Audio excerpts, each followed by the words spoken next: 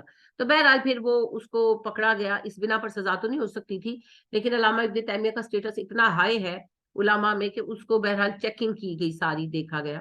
تو جادو کا بہت سامان وغیرہ اس سے نکلا, کنفرم ہو وہ جادوگر ہے. جو بات میں آپ کو بتانا چاہتی ہوں, اس کے جوتے جو ہے نا وہ چیک کیے گئے. علامہ ابن تیمیہ کو یہ بات کس طرح خیال آئی یہ مجھے اب یاد نہیں ہے, میں نے کافی عرصہ پہلے پڑھا تھا, لیکن بہرحال انہوں نے کہا, اور اس کے جوتے جو ہیں وہ کھولے گئے. تو اس نے تلوے اور جوتا ہوتا ہے نا, اس کے بیچ میں قرآن کے اوراق سلا رکھے تھے. سیریسلی, انا للہ و انا الیہ راجعون, کہ قرآن کی بے حرمتی کرنے سے شیاطین جنات خوش ہوتے تھے, اور وہ انہوں نے اس کے لیے یہ کنڈیشن رکھی تھی. تو every time he was doing شرک, تو پھر اسے سزائے موت دی گئی تھی ان پروفز کے بعد. ٹھیک ہے, خالی وہ جن کے بیان پر نہیں دی گئی تھی, ان سارے پروفز کے بعد اس کو سزائے موت دی گئی تھی. تو قرآن کی بے حرمتی کرنا, قرآن کو الٹا پڑھنا, یہ بہت سارے ایسے گندے کام کرتے ہیں جی, اور ان کی دی ہوئی چیزیں کبھی استعمال نہیں کرنی چاہیے. لہٰذا جو ہے علامہ ابن قیم اپنا ایک ایکسپیرینس بیان کرتے ہیں کہ ایک جادوگر پکڑا گیا اور اس پر یعنی کہ جرا ہوئی, اور پھر اس کو سزا بھی دی گئی تھی. تو اس کو کچھ سال کی امپریزمنٹ دی گئی تھی, کیونکہ جادوگر کو سزائے موت تب دی جائے گی جب وہ ایسا جادو کرتا ہو جس سے کسی کی جان جا سکتی ہے. تو وہ اس لیول کا نہیں تھا, تو پھر اس کو کچھ عرصے کی جو ہے سزا دی گئی تھی. تو اینی ویز وہ جو ہے وہ کہتے ہیں کہ ہم نے یہ دیکھا, اور اس نے اس بات کو خود بیان کیا کہ وہ جو تعویذ لکھ کر دیتا تھا نا لوگوں کو, تو وہ عورتوں کے ماہواری کے بلڈ سے لکھ کر دیتا جی, اور پیو کھول کھول کے تعویذ. تو یہ اصل میں کیا ہوتا ہے؟ اچھا اس سے ہوگا کیا, مجھے بتائیں اس کا مقصد کیا ہے؟ انسان امپیور ہو گیا. اب جب وہ امپیور ہوا تو پھر اس پر شیاطین کو غالب آنے کا موقع ملا, کیونکہ امپیورٹیز جو ہے نا, انر ہو یا آؤٹر ہو, وہ شیاطین کے لیے رستہ کھولتی. تو یہ ٹریپس ہیں, تو ان ٹریپ سے بالکل نہیں پھنسنا چاہیے. تو جو جادوگر ہیں دراصل ان کے پاس جنات قبضے میں نہیں ہوتے, یہ ایسے کام کرتے ہیں جن سے شیاطین جنات ان کے ساتھی بن جاتے ہیں, دوست بن جاتے ہیں, اور وہ پھر جس وقت کوئی کیس لے کر جنوں سے کانٹیکٹ کرتے ہیں تو وہ پھر ان کو شرائط بتاتے ہیں کہ یہ ہمارا کام کراؤ گے تو ہم تمہارا یہ کام کریں گے. تو جادوگر بھی اور جن بھی اصل میں یوز کر رہے ہوتے ہیں اس بیچارے بندے کو جو ان کے پاس آیا ہوتا ہے, اس کا کوئی کام نہیں ہوتا, لیکن جادوگر اس سے پیسہ ایڑتا ہے اور جن اس سے ایمان چھینتے ہیں. اس کے ہاتھ میں کیا آتا ہے؟ کچھ بھی نہیں, کچھ بھی نہیں. کیوں؟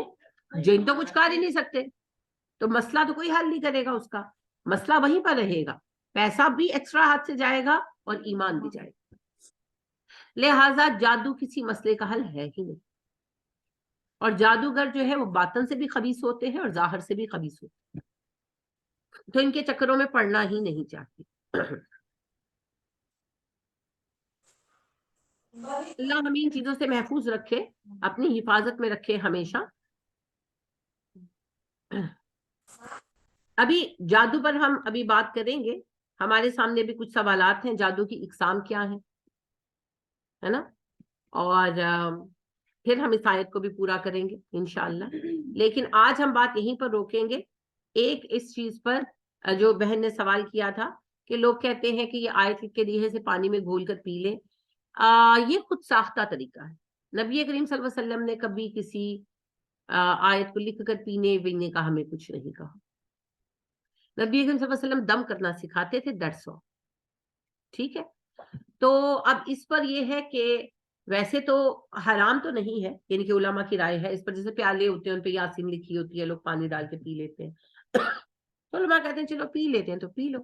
لیکن میں یہ کہتی ہوں کہ سنت سے آگے پیچھے ہونے کی ضرورت ہی نہیں, فتنے بہت ہے نا. دیکھیں جنگ زدہ علاقے میں جب آرمی ٹریول کرتی ہے نا, تو وہاں پر زمین کے نیچے بارودی سرنگیں بچھی ہوتی ہیں, تو اگر کوئی بھی پن ہٹ گئی تو اڑ جائے گی فوج یا دستہ اڑ جائے گا. تو وہ پھر ایک بندہ نا آگے جاتا ہے, اور وہ جہاں پیر رکھ کے گزرتا ہے نا, پھر ساری فوج وہیں پر پیر رکھ کے گزرتی ہے, کیونکہ ذرا پیر ادھر ادھر پڑا دھماکہ. تو مائن سے بچنے کا یہی طریقہ ہے, کیونکہ وہ پہلا بچ گیا نا, یہ ثبوت ہے. تو بھائی آج فتنے جو ہے نا یہ مائنس کی طرح ہی پھیلے ہوئے ہیں, ہر طرف پھیلے ہوئے ہیں. جس فتنے پر بھی پیر پڑا ہم اڑ گئے. تو ان سے بچنے کا طریقہ ہے سلامتی کا راستہ دیکھنا, اور وہ ہے نبی صلی اللہ علیہ وسلم کا نقش قدم. تو مجھے تو ایک ہی راستہ سمجھ آتا ہے, جہاں جہاں آپ کے پیر کا نشان ہے نقش قدم پر پیر رکھتے جاؤ اور سلامتی سے نکل جاؤ. ذرا ادھر ادھر ہوئے نہیں, ایک نہیں بھائی, 1000 فتنے. تو لہذا میں یہ بات بالکل صحیح ہے, میں مانتی ہوں کہ یہ حرام نہیں ہے کہ آیت کو دھو کے پی لینا, لیکن ہمیں ضرورت کیا ہے جب نبی صلی اللہ علیہ وسلم نے بتایا ہی نہیں, ہے نا. ایک آپ میڈیسن کھانے لگتے ہیں نا تو آپ کتنی وہ کرتے ہیں کہ ڈاکٹر نے جب یہ میڈیسن نہیں کھا تو آپ ساتھ کیوں لے رہے. تو یہ تو پھر دین ہے. تو فتنے بہت ہیں. عہد صحابہ میں یعنی کہ تعویذ شویز لکھنے کا کوئی رواج نہیں تھا. پھر تابعین کے دور میں ہلکا پھلکا تعویذ نہیں, یہی کہ لکھ کر گھول کر پینے کا ہلکا ہلکا رواج شروع ہوا.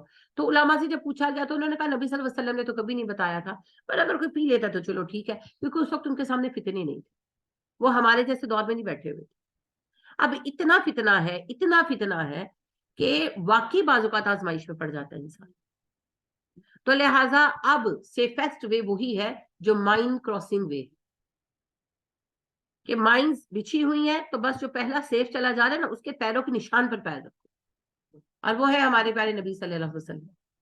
تو آپ کے پیروں پر پیر رکھو اور فتنوں کی ان مائنڈ سے نکل کر اللہ ہمیں اپنے پاس بلا لے, اس حالت میں وہ ہم سے راضی. آمین. تو بس اس لیے دائیں بائیں نہ ہو, یہ زیادہ اچھا.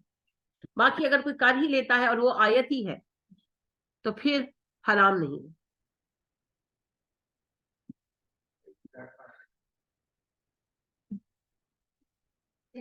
جی آپ کیا کہہ رہی ہیں؟ آپ نے ہاتھ اٹھایا تھا. ہاں وہ کہتے ہیں کہ جادو کا توڑ نوری جادو سے ہوتا ہے, نوری جادو کا کوئی بہن کہہ رہی ہے کہ کہتے ہیں جادو کا توڑ نوری جادو سے ہوتا ہے. جادو جادو ہے جی, جادو میں نور نہیں ہے, کوئی نور نہیں ہے. تو کوئی نوری علم شلم نہیں ہوتا. ایک دنیا میں نوری علم ہے جی, قرآن مجید. تو اس کو کسی سے پڑھنا پڑھوانا کیا, فلق اور ناس پڑھ لیں بس. ہاں ٹھیک ہے, بعض اوقات زیادہ کوئی مسئلہ ہے تو 7 سورہ بقرہ ایڈ ہو جاتی ہے وغیرہ, اس سے زیادہ کوئی نوری علم نہیں ہے. فلک ناز تو باقی سب بکواس باتیں ہیں. فلک ناز 3 دفعہ صبح شام لوگ مصنوعات لکھتے ہیں. اس کے علاوہ کئی عالم 41 دفعہ فلک, 41 دفعہ ناز. پھر یہ ایسے کافی مہنگے ہوتے ہیں. ہر نماز کے بعد 26 دفعہ دیکھیں پتہ کیا ہے, ہر وقت پڑھیں فلک ناز. یہ کئی طریقے سے. بہن کا سوال یہ ہے کہ مصنون طریقہ یہ ہے کہ صبح و شام فلک اور ناس 3 مرتبہ پڑھنا. یہ تو حفاظت کے لیے ہے, یہ ٹریٹمنٹ کے لیے نہیں ہے. دیکھیں ٹریٹمنٹ اور چیز ہے, حفاظت اور چیز ہے. ٹھیک ہے, تو جیسے آپ حفاظتی انجیکشن لگاتے ہیں نمونیا کے آج کل ہیں, تو آپ نے لگا لیے تو انشاءاللہ نمونیا نہیں ہوگا, لیکن اگر ہو گیا تو پھر دوائی لینی پڑے گی. اب وہ دوائی کتنی لینی ہے یہ ڈاکٹر بتائے گا, یہ نبی صلی اللہ علیہ وسلم نے نہیں بتایا نا, آئی مین قرآن و حدیث سے نہیں بتایا. قرآن نے صرف سمپلی یہ کہا علاج کراؤ, نبی صلی اللہ علیہ وسلم نے بھی کہا اللہ کے بندو علاج کراؤ, ہر بیماری کا علاج ہے. تو بالکل اسی طریقے سے اس معاملے میں بھی ہے. فلق اور ناس صبح شام جب ہم 3 بار پڑھتے ہیں وہ حفاظت ہے. انشاءاللہ جادو نہیں ہوگا, مگر اس کے بعد اللہ کو حکم غالب آیا اور جادو ہو گیا, اب وہ بیماری ہے. اب جادو آ گیا تو اس کا علاج کرنا ہے. اب علاج کیسے کرنا ہے, فلق اور ناس سے انشاءاللہ. لیکن چونکہ نارملی ہم لوگ سمجھ نہیں پاتے, ہمیں دقت ہوتی ہے, تو پھر جو اس کے ڈاکٹرز ہیں یعنی کہ علماء بابے نے, ایک ایسا عالم جو دین کا علم رکھتا ہو, اس سے آپ رجوع کریں, بات کریں. تو جس طرح ہوتا ہے نا سمٹمز, یعنی کہ آپ دیکھیں کہ ہلکا سا بخار ہے, ہلکی سی کھانسی ہے تو اور کیفیت ہے, اگر سینے میں اتنا درد ہے کہ سانس نہیں لیا جا رہا تو اور کیفیت ہے. تو ڈاکٹر پھر اس کے مطابق آپ کو دوائی دے گا نا, کہ نمونیا ہے, ڈبل نمونیا ہے, خالی ٹھنڈ لگ گئی ہے, ڈفرینٹ سٹیجز ہے. اسی طریقے سے ہلکا سا جادو ہے, شدید جادو ہے, وہ پھر آپ کی ڈوز کم زیادہ کر دیتے ہیں. تو پھر بعض اوقات وہ آپ کو کہتے ہیں, لیکن اس کے لیے ضروری ہے کہ جس بندے سے آپ مشورہ کریں وہ عالم دین ہو, اس کو قرآن کا پتہ ہو, سنت کا پتہ ہو. تو ایک تو وہ بیچ میں اوٹ پٹانگ حرکتیں اور باتیں نہ کریں. ہاں یہ ضرور وہ آپ کو ایڈجسٹ کر کے دے سکتا ہے کہ آپ فلق اور ناس کو اتنی بار پڑھ لیں, یا فلق اور ناس کے ساتھ لیٹ سپوز وہ بقرہ ایڈ کر دیتے ہیں, یا بقرہ کا کوئی حصہ ایڈ کر دیتے ہیں, کیونکہ نبی صلی اللہ علیہ وسلم نے مختلف اوقات میں مختلف دعائیں بتائی ہیں. تو آپ صلی اللہ علیہ وسلم کے انہی علاجوں کو مد نظر رکھتے ہوئے علماء پھر ایڈ اور سبسٹریکٹ کر دیتے ہیں مسائل کے مطابق، تو اس میں کوئی حرج نہیں ہے، اس کو دیکھا جا سکتا ہے۔ پھر وہی بات عرض کروں گی، ابھی جیسے کل میری دونوں بچیوں کو بھی بخار تھا، میرا اور امامہ دونوں کو، اور دونوں کا گلا خراب تھا، تو میں نے جب ڈاکٹر سے بات کی تو انہوں نے مجھے کہا کہ جو 6 سال کی ہے اس کو 5 ml antibiotic once a day دے، اور جو 8 سال کی ہے اس کو 5 ml ٹوائس اے ڈے دے۔ ڈوزیج کا فرق آ گیا نا، تو یہی ڈوزیج کا فرق بعض اوقات ان پیشنٹس کے لیے بھی رکھنا پڑتا ہے، تو اس کے اعتبار سے علماء اگر کچھ کم زیادہ کر دیتے ہیں تو وہ حرج نہیں ہے۔ پھر اس کے علاوہ ایک اور بات بھی ہوتی ہے کہ یعنی کہ ایک بندہ آلریڈی ماشاءاللہ بہت نمازی ہے، ہر چیز وہ پراپر کرتا ہے، تو اس کو تھوڑی سی چیز سے بھی فرق پڑ جائے گا، اور ایک گھر ہے کہ وہاں اللہ معاف کرے کوئی نماز نہیں پڑھتا، ناچ گانا چل رہا ہے، اللہ کی نافرمانیاں ہو رہی ہیں، تو پھر وہاں پر پھر زیادہ زور لگانا پڑتا ہے۔ تو یہ تھوڑی تھوڑی چیزیں جو ہے نا ڈفر کرتی ہیں، تو لہٰذا جو نبی صلی اللہ علیہ وسلم نے بتایا وہ حفاظت کا ہے، علاج کا نبی صلی اللہ علیہ وسلم کی اس پر کئی احادیث ہیں جن سے علاج کے طریقے ڈرائیو آؤٹ ہوتے ہیں۔ طریقہ ہے کہ قرآن پڑھنا، مگر اس میں کون سی آیت کس طرح یہ تھوڑا سا ہے، تو وہ پھر علماء تھوڑا تھوڑا ایڈجسٹ کر دیتے، ٹھیک، تو اس میں کوئی حرج نہیں، اتنی رعایت ہے، ٹھیک ہے۔ آپ اپنی عقل سے بھی کر سکتے ہیں، اپنی عقل سے کر سکتے ہیں فلق اور ناس، لیٹ سپوز آپ ایک بات ہے کہ 33 مرتبہ آپ نے صبح و شام شروع کر دی، ایک مثال کی بات کر رہی ہوں، آپ دیکھتے ہیں کہ فرق تو پڑھے پر بڑا سلو ہے، اب آپ ساتھ ایڈ کر لیتے ہیں جو ہے سورہ بقرہ یا اس کا کچھ حصہ، تو ظاہری بات ہے چیز بہتر ہو جائے گی۔ آپ اپنی دنیاوی میڈیسن میں نہیں تھوڑی چیزیں ایڈ کرتے، تو بات وہ نبی صلی اللہ علیہ وسلم سے ثابت ہونی چاہیے، then you can use it, ٹھیک ہے۔ تو انشاءاللہ جو علاج ہے اس پر بھی کل بات کریں گے انشاءاللہ، اللہ ہمارے لیے آسانی فرمائے، آمین۔ ابھی اس کے موضوعات باقی ہیں، کل انشاءاللہ بات کریں گے۔ سبحانک اللہم و بحمدک ونشہد ان لا الہ الا انت ونستغفرک ونتوب الیک۔ السلام علیکم ورحمۃ اللہ وبرکاتہ۔ لکھنی سکی ذرا دوبارہ بتا دیں۔